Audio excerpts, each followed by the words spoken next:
শ্রদ্ধেয় মামা হামিদুল ইসলাম লস্কর, এখানে উপস্থিত আমার ওয়ার্ড কমিশনার যথাক্রমে নেবুল ইসলাম লস্কর, বিভাশিস রায়, এখানে উপস্থিত সোনাই পৌরসভার সিপিও ইব্রাহিম লস্কর, অ্যাকাউন্টেন্ট জাহিদ আহমেদ লস্কর, আমার এই ফিটনেস ফ্যাক্টরির স্বত্বাধিকারী আমার বাপ্পু সোহেল আহমেদ লস্কর সহ এখানে উপস্থিত আমার যুবক ভাইয়েরা, আপনাদের সবাইকে স্বাগত জানাচ্ছি।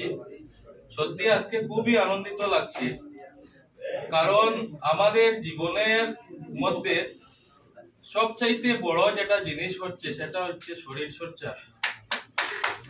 কারণ আপনারা যারা আছেন, আপনারা জিম করে যাচ্ছেন, 22 বছর 18 বছর বয়সের যারা আছেন, আপনারা যদি এটা কন্টিনিউ করে যান তো আপনাদের 60 বছর 65 বছর পর্যন্ত আপনাদের কোনো শরীরে কোনো ব্যায়াম এসে কিছু আসবে না। আপনারা একদম শারীরিক অবস্থা খুবই ভালো থাকবে, আপনাদের চলাফেরা থেকে শুরু করে সবকিছুতে পরিবর্তন আসবে, আপনারা সব সময় ভালো থাকবে।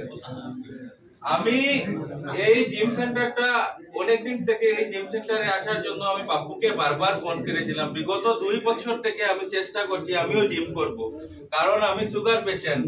আর যারা সুগার পেশেন্ট আছে শুনাইতে, আমি সবাইকে অনুরোধ করব আপনারা এই জিম সেন্টারে আসেন। এত সুন্দর একটা জিম সেন্টার আমাদের বাপু, আমার গৌরব হচ্ছে, আমার খুবই আনন্দ লাগছে। সে আমাদের পৌরসভার একজন স্টাফ, আর এত সুন্দর একটা জিম সেন্টার খুলেছে। আমি সবার কাছে আহ্বান করছি, সোনাই এলাকার 40 প্লাস 50 প্লাস 20 প্লাস 30 প্লাস যারা আছেন, লেডিস থেকে জেন্টস, আপনারা আসেন, এখানে এসে শরীর চর্চা করেন। দেখুন, শরীর চর্চা করলে ভালো হয়। আমরা এখানে আগামী কল্লো থেকে স্টার্ট করবো। বাপুতে আজকে বলে দিচ্ছি, বাপুকে কালকে থেকে প্রোগ্রাম সেটিং। আবারও সবাইকে আহ্বান করছি এই জিম সেন্টারে আসার জন্য। আর আমাদের পৌরসভার জন্য সৌভাগ্য, আমরা চাই সব সময় এইভাবে একটা সুন্দর জিনিস, জিম সেন্টার হোক, ভালো ভালো জিনিস এইভাবে সোনাইতে খোলা হোক, এটা সব সময় চাই আমরা।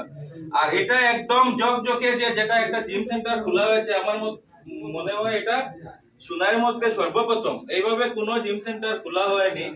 তো এখানে আমি আমার বন্ধু শাহরিয়ার আহমেদের নাম উল্লেখ করতে পারিনি, ভুল হয়েছে। ক্যারিয়ার ভিশনের স্বত্বাধিকারী, উনিও যথেষ্ট, ওনাকেও আমি অনুরোধ করবো উনিও জিম সেন্টারে এসে জিম করার জন্য। আর সবাইকে আবারও ধন্যবাদ জানিয়ে, আর বাপুকে স্পেশাল ধন্যবাদ জানাচ্ছি আমাকে ইনোগ্রেশন প্রোগ্রামে আমন্ত্রণ করার জন্য। তো সবাইকে আবারও ধন্যবাদ জানিয়ে আমার বক্তব্য এখানে শেষ করছি। ধন্যবাদ, আসসালামু আলাইকুম, নমস্কার।